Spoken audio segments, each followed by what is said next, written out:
Radio Kantipur, radio राष्ट्रको। पछिल्लो 24 घण्टामा थप 463 जनामा कोरोना संक्रमण पुष्टि। संक्रमित 12,772 पुगे। आवश्यक पूर्वाधार अभाव हुँदा स्वास्थ्यकर्मी नै कोरोनाको उच्च जोखिममा। भारत समेतको सहयोगमा आफूलाई हटाउने षड्यन्त्र भइरहेको प्रधानमन्त्री ओलीको आरोप। भन्नुहुन्छ राष्ट्रियता यति कमजोर छैन कि नक्सा छापे बापत मलाई हटाउन सकियोस्, त्यो नसोचे पनि हुन्छ।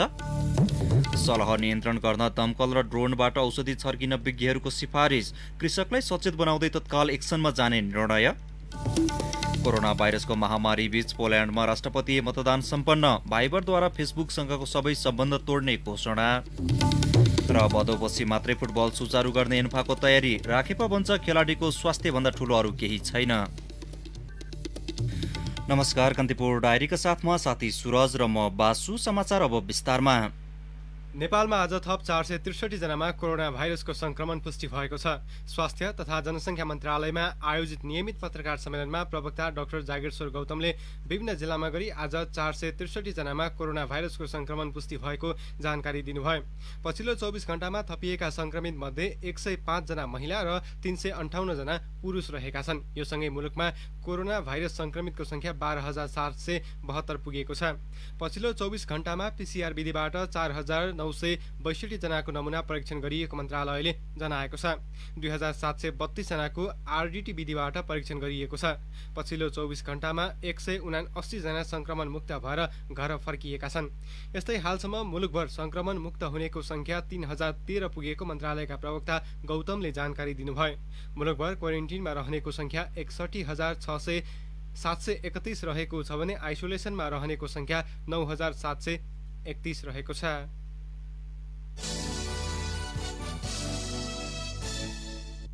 कोरोना संक्रमितको उपचारका लागि तोकिएका अस्पतालले पर्याप्त पूर्वाधार अभावमै कार्य सञ्चालन गरिरहेको सरकारी अध्ययनले देखाएको छ।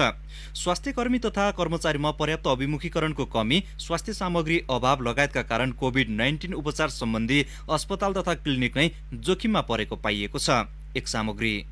नेपाल स्वास्थ्य अनुसन्धान परिषदले आइतबार सार्वजनिक गरेको अध्ययन प्रतिवेदन अनुसार कोरोना संक्रमितको रेखदेख गर्न छुट्याइएको 30 वटा अस्पतालमा 1,926 जनालाई मात्र राख्न सकिन्छ। त्यस्तै 7 वटा अस्पतालले मात्र कोभिड-19 संक्रमित बिरामीका लागि आकस्मिक सेवा तोकेका छन्। 70% अस्पतालमा कोभिड पहिचान तथा परीक्षण गर्ने प्रावधान नै छैन। 87% अस्पतालमा नमुना संकलनका लागि तोकिएको छुट्टै क्षेत्र नै नभएको परिषदका प्रमुख कार्यकारी डाक्टर प्रदीप गेवाली बताउँछन्। नेशनल गाइडलाइन कसरी बन्यो अघि थोरै भन्नुभयो होइन। नेपाल सरकार स्वास्थ्य मन्त्रालयको एज अ रिसर्च अफिसर भएर एनएचआरसी बसेको छ होइन।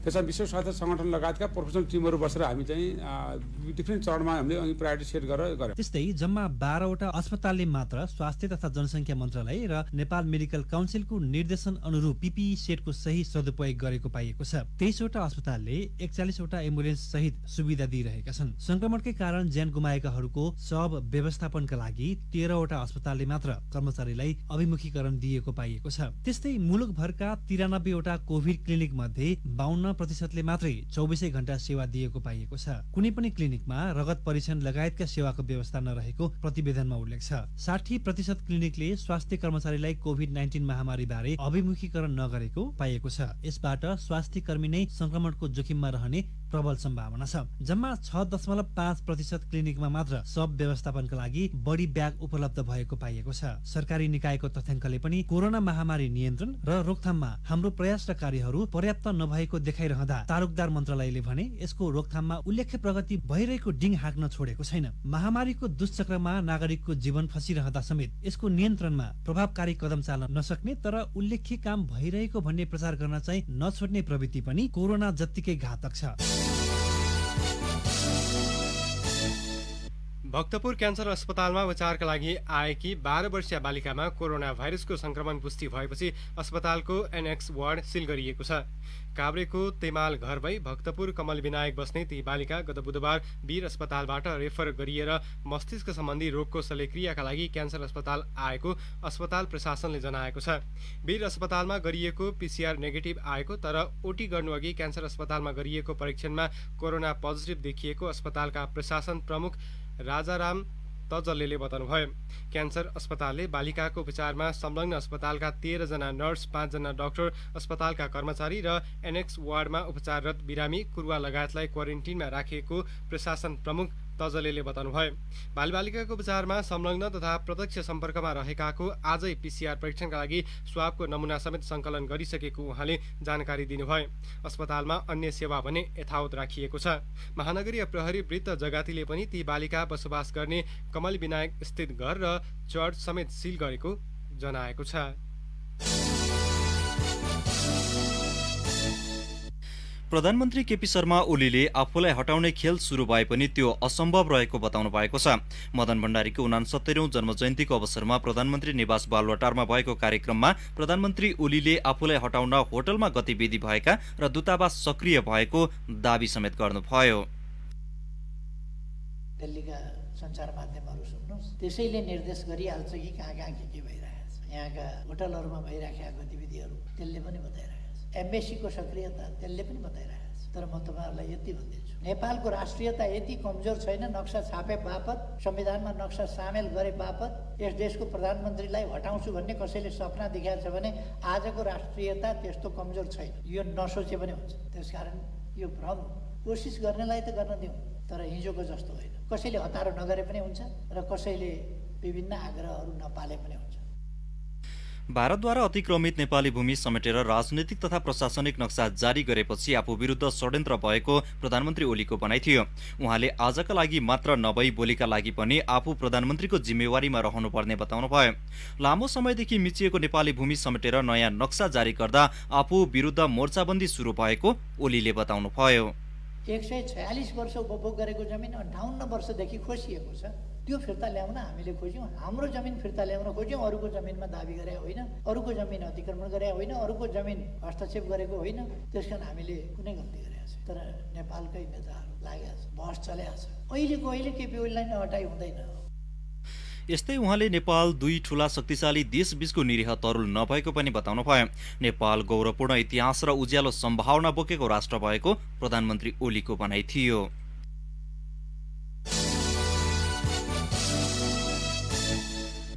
सलहको झुण्ड मौसमी प्रतिकूलताका कारण तराईबाट पहाड उक्लिएको कीटविज्ञहरूले बताएका छन्। 2 दिन यता पर्सा, बारा, सर्लाही र रूपन्देहीमा निरन्तर पानी परेकाले सलहको झुण्ड चिसो सहन नसकेर पहाड उक्लिएको हुन सक्ने उनीहरूले बताएका छन्। कृषि तथा पशुपञ्च विकास मन्त्रालयमा आज आयोजित पत्रकार सम्मेलनमा कृषि मन्त्रालयद्वारा गठित प्राविधिक समितिका संयोजक सहदेव हुमागाईले नेपाल भित्रिएको सलहको झुण्डले खासै क्षति भने नपुर्याएको बताउनुभयो। नेपालको विशेष गरेका ढुङ्गाहरूले नेपालमा खासै ठुलो क्षति पुर्याएको अवस्था चाहिँ छैन। तर पनि क्षति पुर्याएको छैन भनेर हामी ढुक्क भएर बस्ने अवस्था छैन। अब हामीले चाहिँ फेरि पनि अन्य ढुङ्गाहरू अहिले जुन हावाको चाप र हावाको दिशा चाहिँ नेपालतिर बढिरहेको अवस्था भएको हुनाले यो अवस्था चाहिँ अझै 2-3 दिनसम्म पनि रहने भन्ने हाम्रो डिपार्टमेन्ट अफ टेक्नोलोजी एन्ड मेट्रोलोजीको जुन प्रक्षेपण अनुसार चाहिँ त्यो सम्भावना अझै पनि रहेको हुनाले यदि भारतको बिहार अथवा त्यो क्षेत्रमा सानसानो ढुङ्गाहरू बाँकी रहेको अवस्था छ कि ढुङ्गाहरू अझै पनि आउन सक्छ कि भन्ने हाम्रो एउटा आन्दोलन पनि छ। मन्त्रालयमा आजै भएको छलफलमा पनि विज्ञहरूले सलह रोकथामका लागि दमकल र ड्रोनबाट विषादी छर्किन सिफारिस गरेका छन्। उनीहरूले सलह नियन्त्रण गर्न तत्काल एक्सनमै जान समेत सुझाव दिएका छन्। प्राविधिक समितिका संयोजक हुमागाईले ती झुण्डलाई केही छुट्टिएर र हावाले उडाएर नेपालमा अन्य भूभागमा पुगिएको बताउनुभयो। यसको व्यवस्थापनका लागि प्रदेश र स्थानीय तहमा विषयगत रूपमा अनुरोध गर्ने मन्त्रालयका प्रवक्ता हरिबहादुर केसीले बताउनुभयो। सलह नियन्त्रण गर्न सङ्घले प्रदेशलाई विषादी औजार उपलब्ध गराउने, प्रदेशले स्थानीय निकायलाई जानकारी गराउने उहाँले जानकारी दिनुभयो। सलहको प्रकोप भनौँ न यसको नेपालमा उपस्थिति र असर रहिन्जेलसम्म आवश्यक पर्ने जानकारीहरू किसानलाई हामीले एउटा सल्लाह सुझावको जानकारी एडभिजरी नोट भनेर मन्त्रालयबाट आवश्यकता अनुसार निकाल्ने भनेर हामी कृषकहरूलाई पहिचान कसरी गर्ने, सचेत कसरी गर्ने, त्यसको व्यवस्थापन कसरी गर्ने, यो कुराहरूको विस्तृत जानकारी भएको नोटहरू चाहिँ हामी नियमित रूपमा जानकारी गराउने भन्ने खालको कुराहरू भएको छ। हामीले दुईटै तयार गरिसकेका छौँ। सम्भवतः आज भ्याए आज भनेसम्म नभए भोलिसम्म चाहिँ यी नोटहरू हामी उपलब्ध गराउँछौँ। मन्त्रालयका प्रवक्ता केसीले भारतमा सलहको अवस्थाको बारेमा पनि नियमित अनुगमन आवश्यक भएकाले त्यही अनुसार तयारी थालेको बताउनुभयो। अहिले यसको व्यवस्थापनको लागि जुन विषादीहरू चाहिन्छ, त्यसको लागि उपकरणहरू चाहिन्छ, त्यसको लागि चाहिँ प्राविधिक रूपमा तपाईँहरू जुन पाइसक्नु भएको छ, फ्याक्ट सिटहरू छ र त्योभन्दा बाहेकका अन्य थप जानकारीको लागि मैले प्रदेश सरकार, स्थानीय सरकारहरूलाई त्यसका बारेमा जानकारी गराउने, विषादी व्यवस्थापन, विषादी व्यवसायीहरूसँग पनि छलफल गरेर यसको स्टक मेन्टेन गर्ने र त्यसको उपलब्धताको सुनिश्चित गर्ने हिसाबले हामी पनि छलफल गरेर त्यो गर्न गइरहेछौँ। यसैबीच सुदूरपश्चिम प्रदेशको कृषि तथा भूमि व्यवस्था मन्त्रालयले सलह किरा 25 रुपियाँ किलोका दरमा खरिद गर्ने भएको छ। मन्त्रालयमा आज आयोजित पत्रकार सम्मेलनमा प्रवक्ता खगेन्द्र प्रसाद शर्माले बालीनालीका लागि महामारीको रूपमा आउने सलह किरा मारेर ल्याउने किसानलाई प्रति किलो 25 रुपियाँ दिने बताउनु भयो। उहाँका अनुसार आवाज निकालेर नेटजाली फसाएर वा विषादी प्रयोगबाट सलह किरालाई बालीनाली नष्ट गर्नबाट बचाउन सकिन्छ। तर सबैभन्दा राम्रो विधि थाल ठोक्ने र हल्ला गरेर भगाउने विधि उत्तम भएको उहाँले बताउनु भयो। मन्त्रालयले सलहलाई नियन्त्रण गर्न स्थानीय तहमा सलह टिम परिचालन गरिने जनाएको छ। प्रदेश 5 को सीमा क्षेत्र जोडिएको कैलालीको पूर्वी क्षेत्र जोशीपुर, टिकापुर, लम्की, चुहा, जानकी गाउँपालिकामा सलह टिमले परिचालनका लागि तयार भएको उहाँले बताउनु भयो। कान्तिपुर डायरीमा अब ब्रेकको पालो। अब बाँकी प्रसङ्ग। विभिन्न समयमा नेपालबाट विदेश लगिएका सांस्कृतिक पुरातत्वका सम्पत्ति फिर्ता ल्याउन सकिने पुरातत्व विभागले जनाएको छ। प्रतिनिधि सभाको अन्तर्राष्ट्रिय सम्बन्ध समितिको बैठकमा विभागका महानिर्देशक दामोदर गौतमले विदेशबाट सांस्कृतिक सम्पत्ति र सम्पदा फिर्ता ल्याउने स्पष्ट नीति तय गर्नका लागि संस्कृति, पर्यटन तथा नागरिक उड्डयन मन्त्रालयलाई निर्देशन दिन समेत संसदीय समितिलाई आग्रह गर्नुभयो। UNESCO convention consulting for the prevention of illicit import export of culture प्रपर्टीको नेपाल पक्ष राष्ट्र भएकाले पनि नेपालबाट विदेशमा पुगेका नेपालका सांस्कृतिक सम्पदालाई फिर्ता ल्याउन सकिने गौतमको भनाइ थियो। पुरातत्व विभागले चालु आर्थिक वर्षमा गरेका कार्य प्रगति र आगामी कार्ययोजनाको विषयमा गरिएको छलफलका क्रममा महानिर्देशक गौतमले जनशक्तिको अभाव हुँदा देशमा सबै सम्पदाको विकास र संरक्षणको काम प्रभावकारी हुन नसकेको बताउनुभयो। उहाँले मुलुकभरका सम्पदालाई हेर्न जम्मा 65 जनाको दरबन्दी रहेको र काठमाडौँ, नुवाकोट र गोर्खामा बाहेक कतै पनि कार्यालय नरहेको जानकारी दिनुभयो। चालु आर्थिक वर्षभित्र भूकम्पबाट क्षति भएका 920 सम्पदा मध्ये 460 सम्पदाको पुनर्निर्माण सम्पन्न हुने गौतमको भनाइ थियो।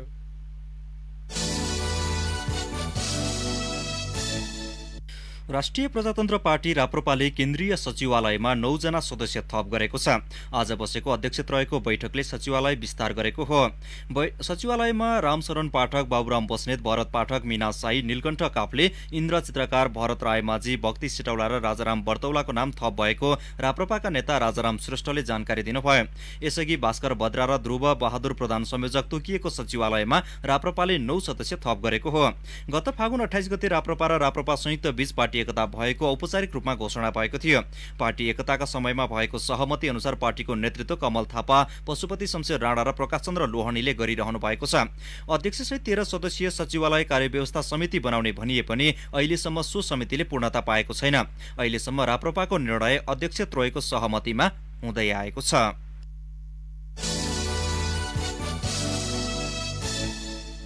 संघीय सरकारले प्रहरी कर्मचारीलाई नेपाल प्रहरी र प्रदेश प्रहरीमा समायोजनका लागि तयार पारेको संगठन तथा व्यवस्थापन ONM सर्वेक्षण खाकाप्रति बागमती प्रदेश सरकारले आपत्ति जनाएको छ। प्रदेश अन्तर्गत उपत्यकाका 3 जिल्ला काठमाडौँ, भक्तपुर र ललितपुरको शान्ति सुरक्षा व्यवस्थापन संघीय सरकार मातहत राख्ने गरी ONM ल्याएको भन्दै प्रदेश सरकारले सो खाका आफूहरूलाई अमान्य हुने बताएको हो। प्रहरी समायोजन, समन्वय र कार्य सञ्चालन सम्बन्धी कामको समन्वय गर्न गृहमन्त्रीको अध्यक्षतामा गठन गरिएको समन्वय समितिका सदस्य समेत रहेका बागमती प्रदेशका आन्तरिक मामिला तथा कानून मन्त्री शालिग्राम जमकटेलले प्रदेश सरकारले दिएको सुझाव ONMमा समावेश नभएको भन्दै आपत्ति जनाउनुभयो। आन्तरिक मामिला तथा कानून मन्त्री जमकटेलले यसका विरुद्धमा आफूहरू संवैधानिक लडाईँ लड्न समेत तयार रहेको उल्लेख गर्नुभयो। अछाममा क्वारेन्टिनमा बसेका 1 जनाको मृत्यु भएको छ। रामारोशन गाउँपालिका 5 स्थित कैलाशेश्वर घट्टे खेती आधारभूत विद्यालयमा निर्माण गरिएको क्वारेन्टिनमा बसेका 45 वर्षीय पुरुषको मृत्यु भएको हो। जिल्ला प्रहरी कार्यालयका प्रहरी निरीक्षक रमेश अवस्थीका अनुसार उनी भारतबाट गौरीफण्डा नाका हुँदै जेठ 27 गते अछाम आएका थिए। असार 9 गते उनको RDT परीक्षण गर्दा नेगेटिभ रिपोर्ट आएको थियो। तर शनिबार राति 81 उनको स्वास्थ्यमा समस्या आएपछि उनलाई उपचारका लागि बैलपाटा अस्पतालमा पुर्याइएको थियो। उपचारका क्रममा मृत्यु भएको प्रहरी निरीक्षक अवस्थीले बताउनुभयो। मृत्यु पश्चात उनीसँगै अस्पताल गएका परिवारका अन्य 2 जनाको समेत स्वाब सङ्कलन गरी कोरोना परीक्षणका लागि धनगढी स्थित सेती प्रादेशिक अस्पतालमा पठाइएको अवस्थीले जानकारी दिनुभयो। समुदाय र नगरपालिकाका कर्मचारीमा कोरोना भाइरसको संक्रमण देखिएपछि जिल्ला प्रशासन कार्यालय रौतहटले 2 नगरपालिका सिल गरेको छ। बौद्धिमाई र इस्नाथ नगरपालिका सिल गरी आवत जावतमा समेत प्रतिबन्ध लगाइएको प्रमुख जिल्लाधिकारी वासुदेव घिमिरेले बताउनुभयो। प्रशासनले जरुरी सूचना जारी गर्दै दुवै नगरपालिकामा लकडाउनमा कडाई गर्ने जनाएको छ। बौद्धिमाईको वडा नम्बर 7 र 8 का वडा अध्यक्षहरूमा कोरोना संक्रमण देखिएकाले अर्को सूचना जारी नभएसम्मका लागि दुवै वडा बन्द गरिएको घिमिरेले बताउनुभयो। यसअघि क्वारेन्टिनमा बसेकाहरूमा संक्रमण देखिए पनि पछिल्लो समय जनप्रतिनिधि र समुदायका मानिसमा संक्रमण देखिएपछि नगरपालिका सिल गरिएको प्रशासनले जनाएको छ।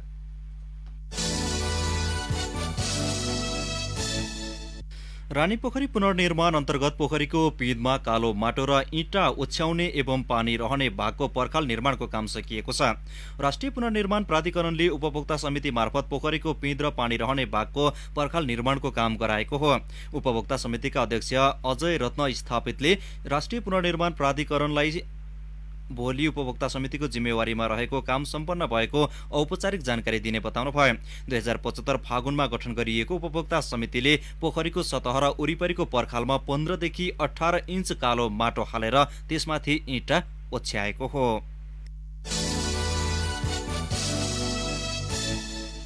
कान्तिपुर डायरीमा अब तनहुँ डायरीको पालो। तनहुँ डायरीमा प्रताप राणा मगरको नमस्कार। तनहुँका 10वटै पालिकाले आगामी आर्थिक वर्षका लागि कृषि, स्वास्थ्य र शिक्षालाई प्राथमिकता दिएको छ। जिल्लाका सबै पालिकाले पूर्वाधार विकास भन्दा उत्पादन, स्वास्थ्य र शिक्षालाई प्राथमिकता दिएको हो। अघिल्लो वर्ष सडक, भौतिक संरचना लगायतका पूर्वाधार विकासमा प्राथमिकता दिँदै आएको छ। कोरोनाको कहरले गर्दा कृषिजन्य उत्पादनलाई स्थानीय सरकार लाग्ने नीति तथा कार्यक्रम र बजेट प्रस्ताव गरेका छन्। व्यास नगरपालिकाका 14वटा वडा मध्ये 11वटा वडामा फलफूल तथा तरकारी संकलन केन्द्र निर्माण गरेको छ। स्थानीय तहमा कृषकले उत्पादन गरेका फलफूल तथा तरकारी बिक्री वितरणमा सहज बनाउन र उनीहरूलाई आत्मनिर्भर बनाउने उद्देश्यले नगरपालिकाको सहयोगमा संकलन केन्द्र निर्माण गरिएको हो। नगरपालिकाले एउटै ढाँचाका संकलन केन्द्र निर्माण गर्ने गरी 3 लाख रुपियाँका दरले 33 लाख रुपियाँ बजेट विनियोजन गरिसकेको व्यास नगरपालिकाले जनाएको छ। स्वास्थ्य तथा जनसंख्या मन्त्रालयले तनहुँको दमोली अस्पताललाई यान एक्सथेसिया मेसिन उपलब्ध गराएको छ। निक साइमन फाउन्डेसनले मन्त्रालयलाई उपलब्ध गराएको सो मेसिन मन्त्रालयले अस्पताललाई हस्तान्तरण गरेको हो। इन्जिनियरले सो मेसिन अस्पताल जडान गरिदिने र अस्पतालका डाक्टर, नर्स र ल्याब कर्मीलाई तालिम दिएपछि मेसिन सञ्चालन गर्न सकिने अस्पतालका डाक्टरले बताएका छन्। जिल्ला प्रहरी कार्यालय तनहुँले 1 वर्षको अवधिमा 13 फरार प्रतिवादी पक्राउ गरेको छ। जेठ मसान्तसम्म प्रहरीले अदालतबाट फैसला भई फरार रहेका 13 अभियुक्तलाई पक्राउ गरेको हो। पक्राउ परेकाहरूबाट 14 वर्ष 4 महिना 4 दिन कैद र 3,06,802 रुपियाँ जरिवाना असुल उपर गराइएको जिल्ला प्रहरी कार्यालय तनहुँको प्रहरी उपरीक्षक एवं प्रवक्ता युवराज तिमिल सिन्हाले जानकारी दिनुभयो। त्यस्तै जघन्य अपराधतर्फ कर्तव्य ज्यानका 3, जबरजस्तीकरणीका 11 व्यक्तिलाई पक्राउ गरी कानूनी दायरामा ल्याइएको छ। हस्त तनहुँ डायरी अहिलेले यति नै। प्रताप राणा मगरलाई बिदा दिनुहोस्। नमस्कार। तनहुँ डायरी पछि कान्तिपुर डायरीमा पुनः ब्रेकको पालो। कान्तिपुर डायरीमा अब आर्थिक प्रसङ्ग। जिल्ला उद्योग संघ रूपन्देहीले कोरोना भाइरसका कारण लामो समयसम्म लकडाउनको मारमा परेका उद्योगको संरक्षण गर्न राष्ट्र बैङ्कको ध्यानकर्षण गराएको छ। संघले आज भैरव हवा शाखा मार्फत राष्ट्र बैङ्कका गभर्नर महाप्रसाद अधिकारीलाई ज्ञापन पत्र बुझाउँदै रुग्ण उद्योगको संरक्षण गर्न माग गरेको हो। ज्ञापन पत्र बुझाउने क्रममा संघका जिल्ला अध्यक्ष बाबुराम बोहराले आउँदै गरेको मौद्रिक नीति उद्योगमैत्री हुनुपर्नेमा ध्यानकर्षण गराइएको बताउनुभयो। संघले लकडाउन अवधिको ब्याजमा 50% छुट हुनुपर्ने, ब्याज सावा र किस्तालाई पुनर्तालिका तयार गरी 1 वर्ष म्याद थप गर्नुपर्ने, पुनर्कर्जाको दायरा फराकिलो र लचिलो बनाइनुपर्ने, बैंक तथा वित्तीय संस्थाले लिने सेवा शुल्क, कर्जा नवीकरण शुल्क लगायतका चार्जहरू एकमुष्ट 10,000 भन्दा बढी लिन नहुने लगायतका माग राखेको छ। यस्तै सेवामूलक उद्योग, होटल, यातायात, कृषि लगायतका उद्योगको कर्जामा विशेष सहुलियत प्रदान गर्नुपर्ने, उद्योग क्षेत्रमा लगानी भएको कर्जामा 7% भन्दा बढी ब्याज दर हुन नहुने संघको माग छ। ज्ञापन पत्र बुझ्दै राष्ट्र बैंक सिद्धार्थनगरका प्रमुख राजेन्द्र भट्टराईले मौद्रिक नीतिमा उद्योगी व्यवसायको गुनासा सम्बोधन हुने आश्वासन दिनुभयो। अब अन्तर्राष्ट्रिय समाचार। कोरोना भाइरसको महामारीबीच पोल्यान्डमा आज राष्ट्रपतीय मतदान सम्पन्न भएको छ। गत मे महिनामा हुनुपर्ने भए पनि कोरोना भाइरसको महामारीका कारण सो मतदान आजका लागि सारिएको थियो। निर्वाचनका लागि वर्तमान राष्ट्रपति अनुराग डुडासँग अरू 10 जना चुनावी मैदानमा छन्। 48 वर्षीय डुडालाई सत्तारूढ रूढिवादी पार्टी कानून र न्याय पार्टीको समर्थन रहेको छ। पछिल्ला विभिन्न सर्वेक्षणहरूले मतदानको पछिल्लो चरणबाटै कुनै न कुनै उम्मेद्वारले 50% बढी मत ल्याउन सक्ने देखाएको छ। त्यसैले दोस्रो चरणको मतदान गर्नुपर्ने सम्भावना देखिएको समेत बीबीसीले जनाएको छ। 50% मत नल्याएमा आगामी जुलाई 12 तारिकका दिन अर्को चरणको मतदान गराउने गरी मिति समेत तय भएको छ। आज भएको पहिलो चरणको मतदानको नतिजा आगामी बुधबारसम्म सार्वजनिक हुन सक्ने बताइएको छ। 3 करोड 80 लाख जनसङ्ख्या रहेको पोल्यान्डमा अहिलेसम्म 34,000 जना कोरोना भाइरसबाट संक्रमित भएका छन् भने 1,400 जनाको मृत्यु भएको छ। मेसेजिङ एप भाइबरले पनि फेसबुकसँगको सबै सम्बन्ध तोड्ने घोषणा गरेको छ। भाइबरले विज्ञप्ति जारी गर्दै फेसबुकसँग सबै खाले सहकार्य तोड्ने र विज्ञापन नगर्ने घोषणा गरेको हो। रंगभेद विरुद्ध अमेरिकामा भइरहेको आन्दोलनको क्रममा एन्टी डिफेमेसन लीग सहितका केही संगठनहरूले जुलाईभरि फेसबुकसँग सम्बन्ध तोड्न र विज्ञापन नगर्न आह्वान गरेको थियो। त्यही आह्वानको समर्थनमा संसारका धेरै ब्रान्डले फेसबुकलाई दिँदै आएको विज्ञापन बन्द गरेका छन्। फेसबुकले डेटा उल्लङ्घन र घृणात्मक अभिव्यक्ति विरुद्ध काम गर्न नसकेको आरोपमा उनीहरूले लगाएका छन्। भाइबरले स्टप हेट फर प्रोफिट नामक अभियानलाई समर्थन गर्दै फेसबुकसँगको व्यावसायिक सम्बन्ध तोडेको विज्ञप्तिमा जनाइएको छ।